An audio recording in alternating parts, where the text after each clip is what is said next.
नमस्कार। समसामयिक विषयों पर आधारित आपके पसंदीदा कार्यक्रम विशेष में आपका स्वागत है।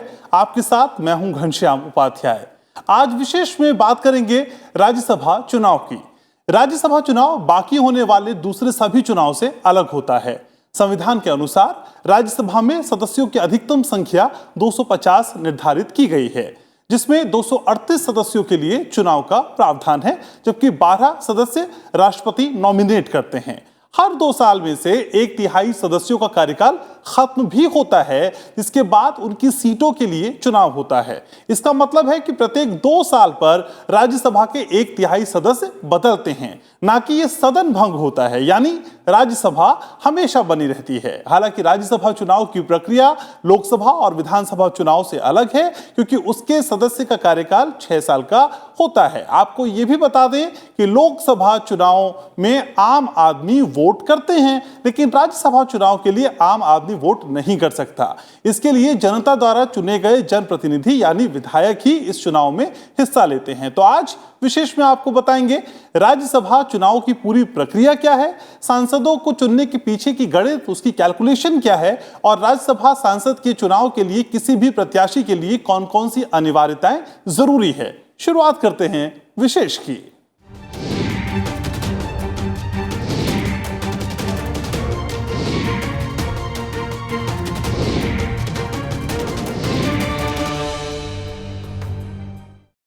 राज्यसभा एक स्थायी सदन है और यह कभी भंग नहीं होता।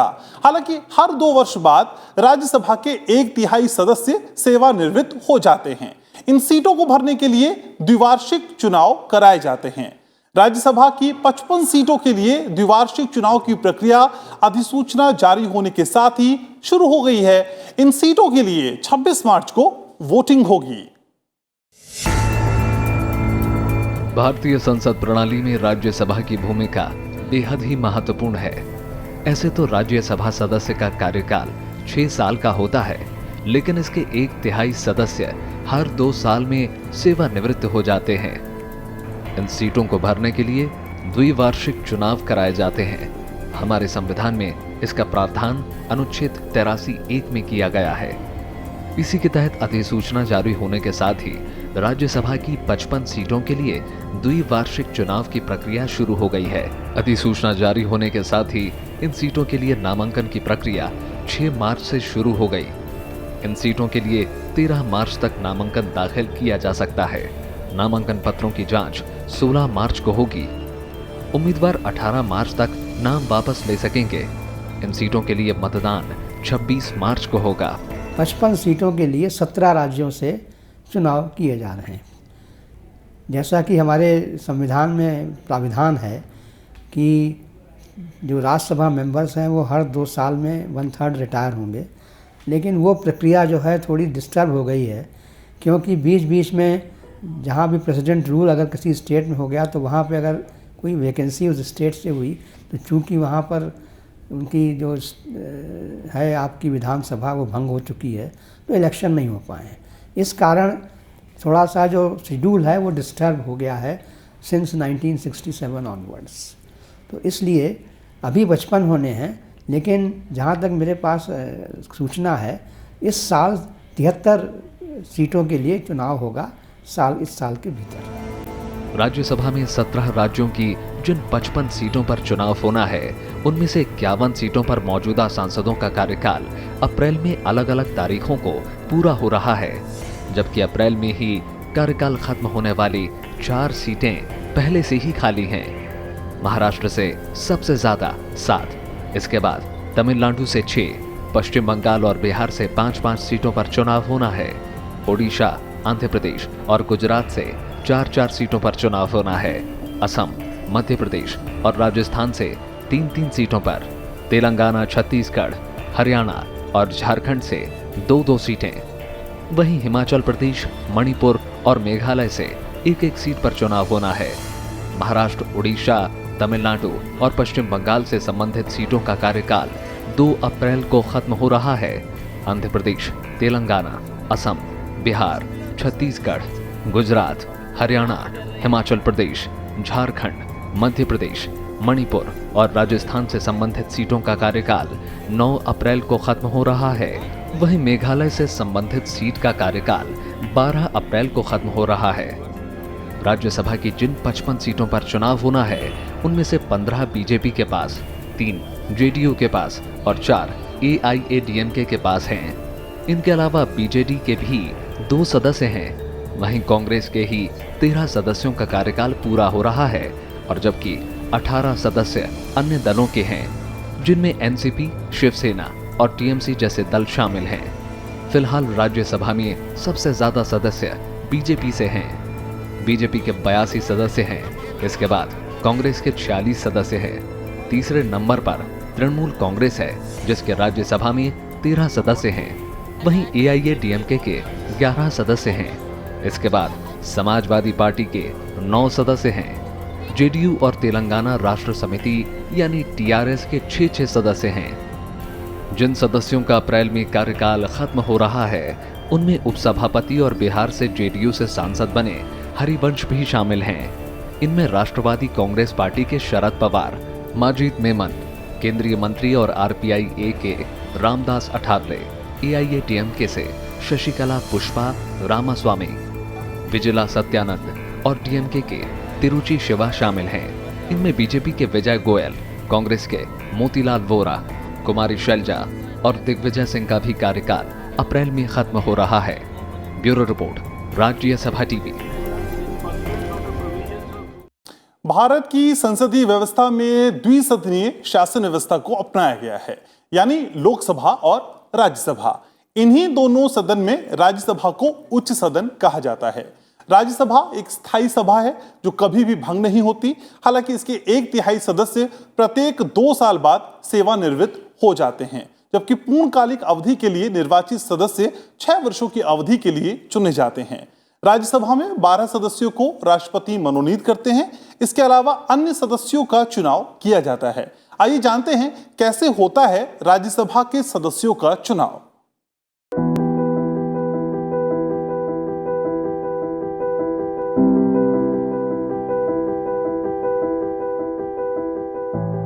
अपने नाम के अनुरूप ही राज्यसभा राज्यों की परिषद है, यानी राज्यसभा के सदस्य राज्यों और संघ राज्य क्षेत्रों के लोगों का प्रतिनिधित्व करते हैं।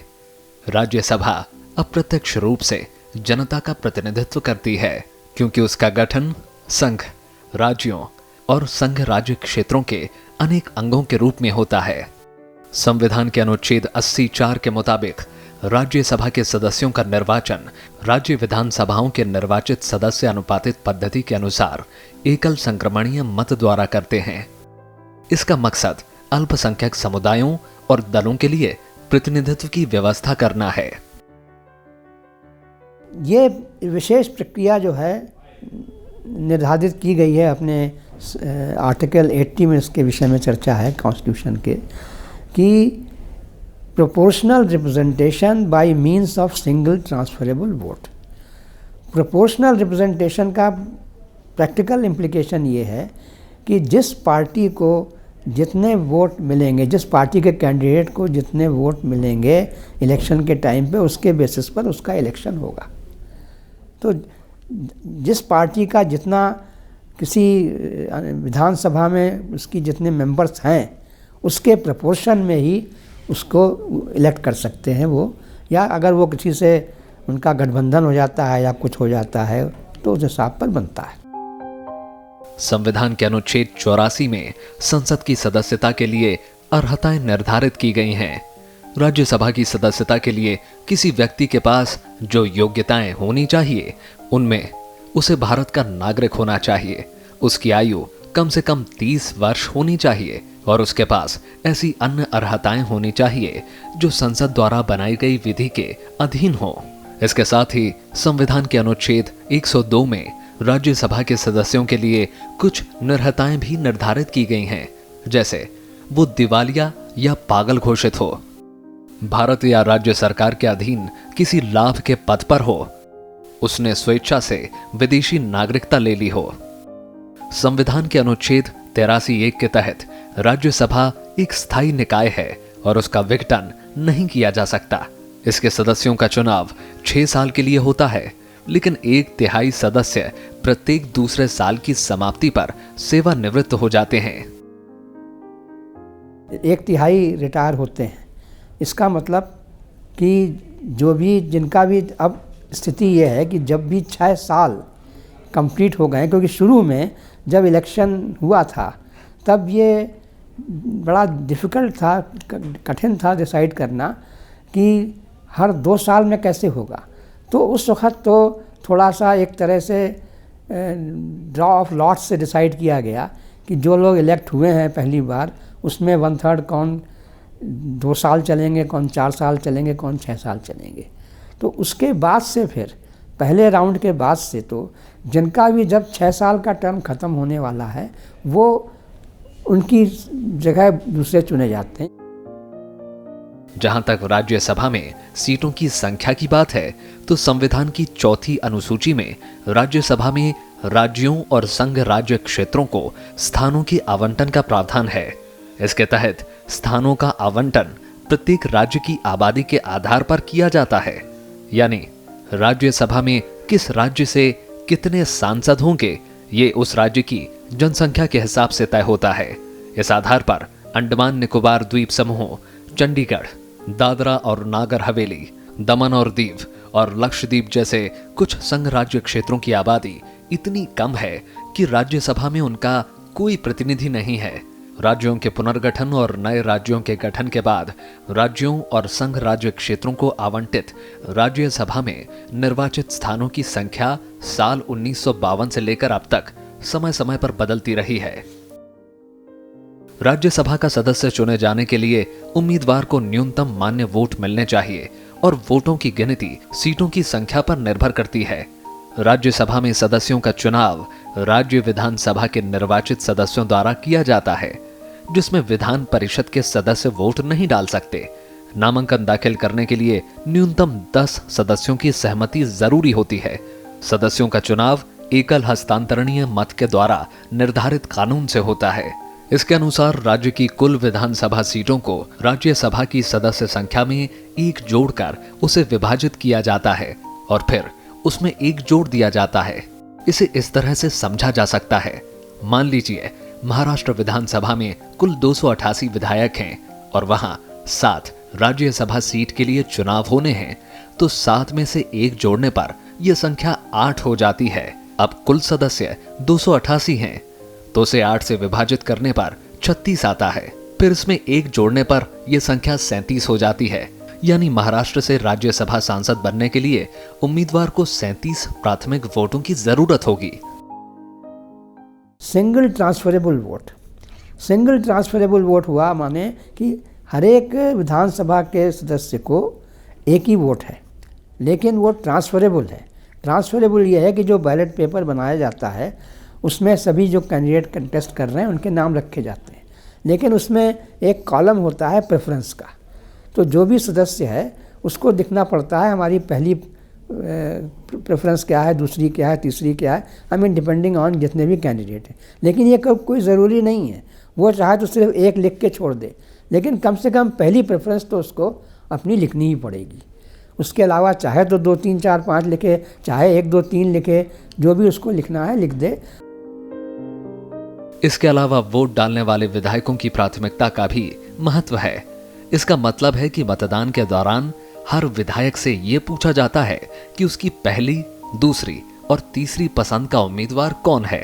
विधायक वरीयता के अनुसार अपना वोट देते हैं और पहली वरीयता के न्यूनतम वोट जिसे मिल जाते हैं वो व्यक्ति विजयी माना जाता है।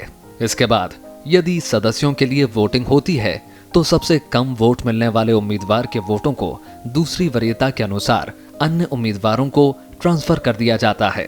यह सिलसिला तब तक चलता है जब तक उम्मीदवार विजय नहीं हो जाएं। इसलिए चुनाव होने की स्थिति में विधायकों द्वारा अन्य वरीयता के मतों का महत्व बहुत बढ़ जाता है। Bureau report, Rajya Sabha TV. Bharat में द्विसदनीय विधानमंडल है जिसके तहत राज्यसभा और लोकसभा का गठन किया गया।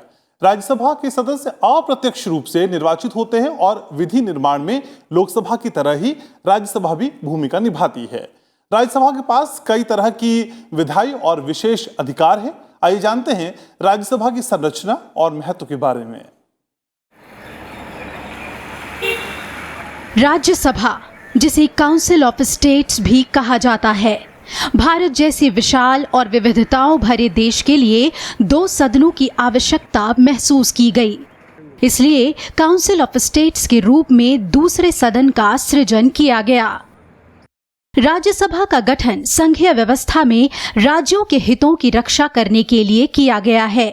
इसकी संरचना और निर्वाचन पद्धति लोकसभा से बिल्कुल भिन्न बनाई गई है। इसकी संरचना का आशय एक ऐसी सभा से था जिसका निर्वाचन राज्यों और संघ राज्य क्षेत्रों की विधानसभाओं के निर्वाचित सदस्यों द्वारा किया जाए। निर्वाचित सदस्यों के अलावा राष्ट्रपति द्वारा सभा के लिए 12 सदस्यों के नाम निर्देशन का भी उपबंध किया गया। इसकी सदस्यता के लिए न्यूनतम आयु 30 वर्ष तय की गई।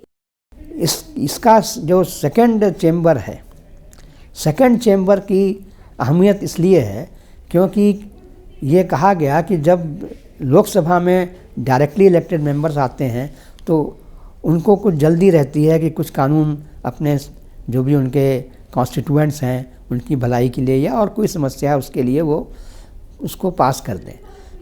तो कभी कभी अगर जल्दबाजी में कोई बिल पास होके लोकसभा से आया है तो उस पर थोड़ा गहन विचार करने के लिए, ठंडे दिमाग से विचार करने के लिए ये राज्यसभा में आता है। ये राज्यसभा की एक अहमियत है। राज्यसभा की संरचना और गठन की बात करें तो राज्यसभा का गठन 3 अप्रैल 1952 को हो गया था। वहीं राज्यसभा नाम की घोषणा 23 अगस्त 1954 को की गई थी। राज्यसभा के पहले सत्र की पहली बैठक 13 मई 1952 को हुई थी। संविधान के अनुच्छेद 80 में राज्यसभा के सदस्यों की अधिकतम संख्या 250 निर्धारित की गई है, जिनमें से 12 सदस्य राष्ट्रपति नामित करते हैं और 238 सदस्य राज्यों के और संघ राज्य क्षेत्रों के प्रतिनिधि होते हैं। राज्यसभा के सदस्यों की वर्तमान संख्या 245 है, जिनमें से 233 सदस्य राज्यों और संघ राज्य क्षेत्र, दिल्ली और पुडुचेरी के प्रतिनिधि हैं और 12 राष्ट्रपति द्वारा नामित हैं, जो साहित्य, विज्ञान, कला और समाज सेवा जैसे विषयों के संबंध में विशेष ज्ञान या व्यवहारिक अनुभव रखते हैं। राज्यसभा की संरचना हुई थी तब इसमें प्राविधान है कानून में, हमारे कॉन्स्टिट्यूशन में, कि 250 इसके सदस्य हो सकते हैं, जिसमें कि 12 जो हैं वो नामित होंगे, नॉमिनेटेड होंगे, और 238 जो हैं वो इलेक्टेड होंगे। लेकिन आज की तारीख में उनकी संख्या 245 ही है, 12 नामित हैं और 233 इलेक्ट होके आते हैं। ये तो बेसिक इन्फॉर्मेशन है इनके लिए। काउंसिल ऑफ स्टेट्स की गरिमा और प्रतिष्ठा को बनाए रखने के लिए भारत के उपराष्ट्रपति को राज्यसभा का पदेन सभापति बनाने का प्रावधान किया गया। भारत के उपराष्ट्रपति राज्यसभा के पदेन सभापति हैं। राज्यसभा अपने सदस्यों में से एक उपसभापति का भी चयन करती है। राज्यसभा में उपसभाध्यक्षों का भी एक पैनल होता है। राज्यसभा लोकसभा के सहयोगी और सहायक सदन के रूप में कार्य करती है। लोकसभा की तरह ही राज्यसभा को विधायी शक्तियां दी गई हैं। धन विधेयकों को छोड़कर सामान्य विधेयकों के संबंध में दोनों सदनों को समान अधिकार हैं। अनुच्छेद 108 के अनुसार लोकसभा और राज्यसभा में मतभेद की स्थिति में संयुक्त बैठक में विचार करने और बहुमत के आधार पर विधेयक पर फैसला लेने का प्रावधान किया गया है। हालांकि संविधान संशोधन विधेयक के संबंध में भी राज्यसभा को लोकसभा की तरह ही शक्तियां प्राप्त हैं और ऐसे विधेयक में संयुक्त बैठक की व्यवस्था नहीं है। वही धन विधेयक के मामले में राज्यसभा को लोकसभा से कम शक्तियां दी गई हैं। धन विधेयक लोकसभा में ही पेश हो सकता है और एक बार लोकसभा से पारित होने के बाद राज्यसभा को 14 दिन के अंदर धन विधेयक को लौटाना होगा। अगर राज्यसभा ऐसा नहीं करती है तब भी धन विधेयक को दोनों सदनों से पारित माना जाता है। धन विधेयक पर राज्यसभा के संशोधनों को मानने के लिए लोकसभा बाध्यकारी नहीं है। कार्यपालिका संबंधी शक्तियों में भी मंत्रिपरिषद लोकसभा के प्रति उत्तरदायी है। इसके बावजूद राज्यसभा के सांसदों को मंत्री से प्रश्न पूछने और आलोचना करने का अधिकार है। किसी विषय पर दोनों सदनों में अनुमति न बने तब फिर एक जॉइंट सेशन बुलाने का भी प्राविधान है कॉन्स्टिट्यूशन में कि दोनों सदन के सदस्य मिलकर बैठकर उस पर वोटिंग करें। तो उस सूरत में ज़्यादातर यही होगा कि जिसमें लोकसभा से अगर कोई बिल में ज़्यादा लोग हैं तो फिर वो बिल लोकसभा के हिसाब से ही चलेगा, राज्यसभा के हिसाब से नहीं चलेगा। राज्यसभा के सदस्यों को कई और महत्वपूर्ण शक्तियां भी दी गई हैं। मंत्री संसद की किसी भी सभा से हो सकते हैं। इस संबंध में संविधान सभाओं के बीच कोई भेद नहीं करता है।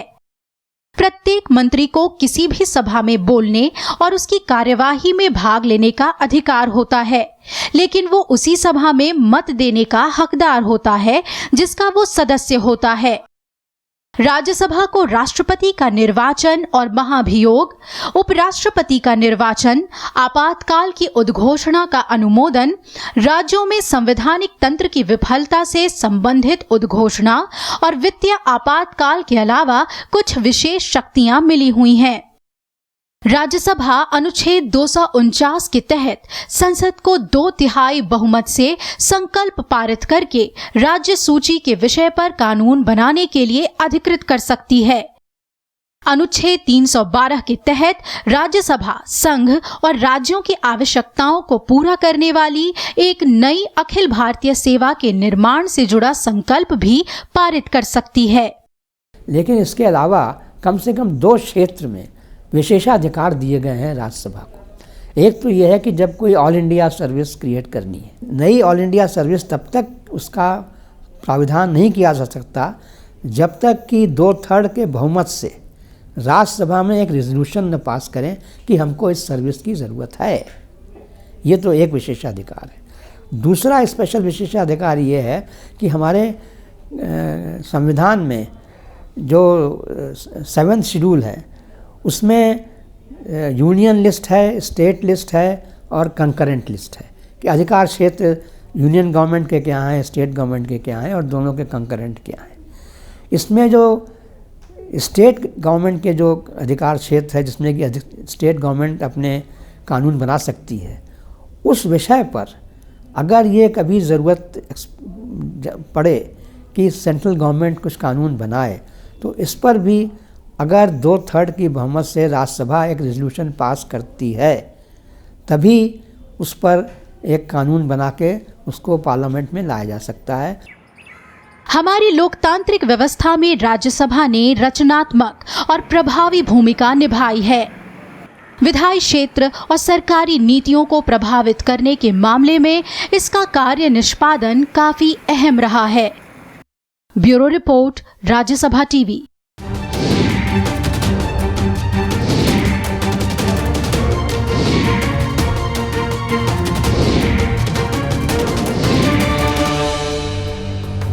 तो आज विशेष में मेरे साथ इतना ही। उम्मीद है आपको विशेष का ये अंक पसंद आया होगा।